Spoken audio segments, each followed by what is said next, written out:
What up, y'all? It's Justin from Ocean Heights. You're watching the Music Enthusiast.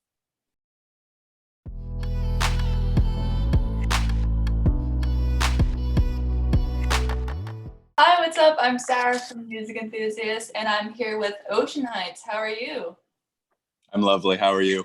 I'm so good. It's so great to be talking to you. I've been following you since 2019, so long time coming. Yeah, that's crazy to me. You're from Montreal. I'm from New Jersey, and that's magic. How do you feel you have grown since 2019? Quite a bit, I'd say. You know, since 2019, I was like, even my whole musical process is like totally different. Mm-hmm. Back then, I was just really trying to do everything myself, and I feel like I just reached a point where I realized like I was doing myself a disservice, like trying to, become this like master of all trades, but I was really just kind of shitty at a bunch of things. So now I'm kind of like more locked in. I got more of like team people to help me with things that I'm not as good at. And, so the overall process is way smoother and it's more fun. It's more enjoyable. So, yeah. Amazing. That's so great. I mean, do you feel as if you overworked yourself in the past as well?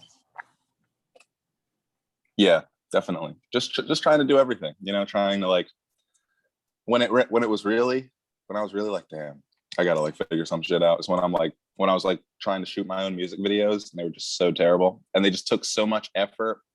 And it was like I was like wasting other people's time, like getting people to like wake up at 7 a.m. and shoot in like ice cold weather and it was just trash and I just threw it all away. So I was like, man, I got to get somebody who can really do this. And now I have my lovely friends Mitch and Courtney. Shout out to them. Are those music videos like still up now or like nowhere to be found? No, absolutely not. Definitely not. Burn that hard drive long ago. Okay, cool. So no one can find it. That's what you're saying. Nope, don't even try. What is your fondest musical memory? I don't know. The first thing that came to mind was the last show of our first tour.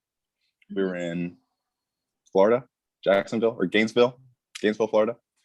And we were playing with our pals Flip Turn. And we really had like no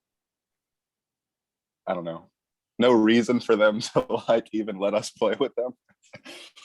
But they were gracious enough to do that. And it was like our first sold out show and we're like 1,000 miles from home. And it was like, I could see myself doing this. That was like one of those moments. Was music always the thing you wanted to do with your life? Not really. When I went to college for like 5 minutes to be a history teacher. Oh wow. And then I just wasn't feeling it. Music, I always did music, just kind of like for fun. But I don't know, I guess maybe when like our song Out the Way came out, it got like a bunch of streams and I was like, maybe ever since then I've been like chasing the dragon. Like I just want to keep making bangers that, a lot of people listen to. Yeah, speaking of music, it's so great. I mean, it's unlike anyone else, but it's still so cool. So did that take lots of experimenting with your sound to figure out what your sound is? I still feel like I don't know what my sound is, to be honest. That's why every song I put out is pretty different, because I'm kind of like just seeing like what I even like and what other people like just the difference between like Randy is like this like disco like funk song, mm-hmm. And then you got like Call, which is just like straight up R&B, and then you got like Out the Way, it's more like bedroom pop or whatever you call that type stuff. So I don't know. I'm just trying to figure out what I like, and yeah, I don't know what the heck my sound is. That is my sound, is like unpredictable. You don't know what it is. Yeah. You don't know what to expect, sort of thing, right? Right. That's so cool, though. I love it. So I also wanted to talk about Randy. I mean, talk to me about Randy Jackson, like DMing you. How did that feel? Yeah, that was you know what? That was actually the best, the peak moment for Ocean Heights. I don't know how that slipped my mind. I was just chilling with one of my closest friends, Kirlos, and I actually DM'd him like weeks prior to that, just like, hey, Randy Jackson, I wrote a song with your name in it. Please listen to it. Yeah, I messaged him like a couple weeks before, and I like didn't expect him to answer. And then I just kept kind of making it like a running joke on like my Instagram that like Randy Jackson is my dad, and that I'm like waiting for him to like come back, and he just won't answer me. Then he answered me, and like my jaw dropped, and I was just like, Kirlos, record me right now, because this is genuine shock that you're about to see.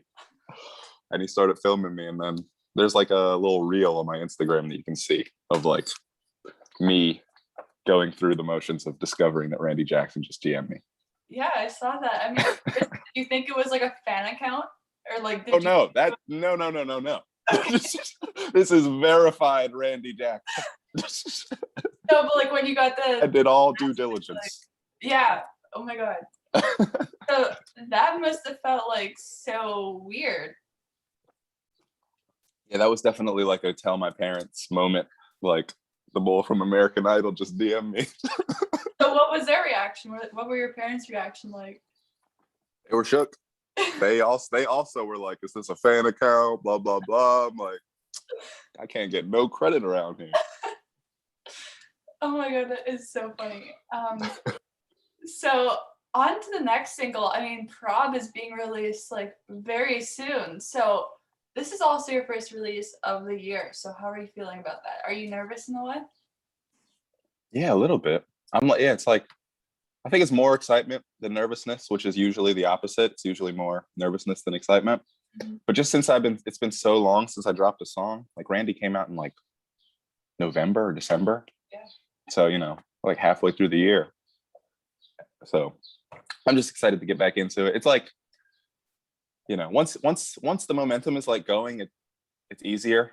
So I'm just excited to like have that momentum back now that I'm like recording more and making more good stuff. Totally. I mean, because of COVID, did you feel as if you were more creative or less creative? Oh, less. I feel like everybody expected like COVID to be this like creative, like just era. Yeah. Like everybody was going to be locked in the house and come out with like writing novels and albums and movie scripts. And for me, it was like, I don't think I stopped.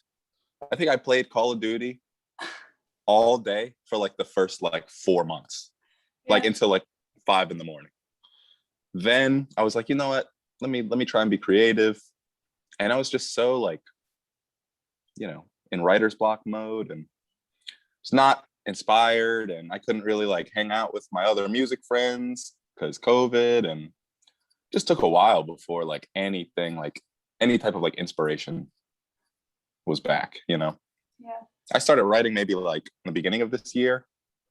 It took a long time to even like get prob. And you know, that I made that with my roommate. So without him, I still would probably be under a rock out here.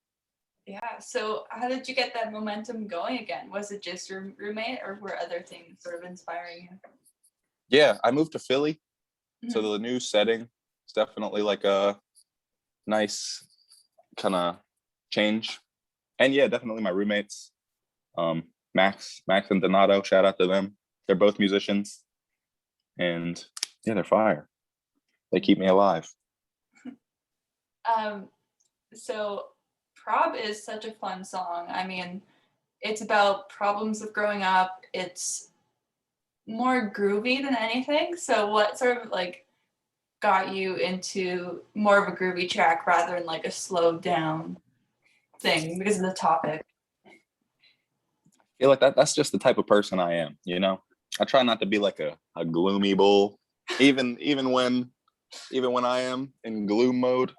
just try and keep it upbeat. It's like Hey Ya, Yeah. That song is mad depressing, but it's like Exactly. like dancing to this song about like divorce. Yeah, same thing with like Pumped Up Kids, I think. Yeah, like it's like this crazy story about like, what is it about, like school shooting or something? Exactly, that's exactly And it. people are like, Exactly. like, oh. So, if you could live in a music video, which one would you live in and why? In one of my own music videos or just any music video? Any. Oh man, damn, that's a hard one. I need to like make a Google Doc to like. Okay, I'll just pick one just so I'm not taking too much time thinking. Ooh, have you ever seen that that Peach Pit or I think it's Peach Pit or Passion Pit. I don't know. Is that two different bands? I think so. Who are the people that did Tommy's Party? I think it's Peach Pit. Yeah, they have a music video where the dude, his face is like in a pizza. Oh yeah. You know what I'm talking about? Yeah. And like a bowl of Cheetos. I really like that video. I want to be the pizza. You want to be the pizza or the guy in the pizza? I'll leave that up to the viewers. Amazing. And last question, who are your favorite artists right now? My favorite artists, my roommates, Donnie Electric and Max, Mars and Doris, definitely. Super fire. And who else? I don't know, Lil Durk. I like Lil Durk a lot. Yeah, I listen to such a random array of music, mostly like drill rap and like bedroom pop. So yeah, they're so cool. My roommates and Lil Durk. Amazing. Well, thank you so much for doing this. It was so much fun talking to you, and I can't wait to see you take over the world. Yeah, thank you. Thank you for taking the time. I appreciate it.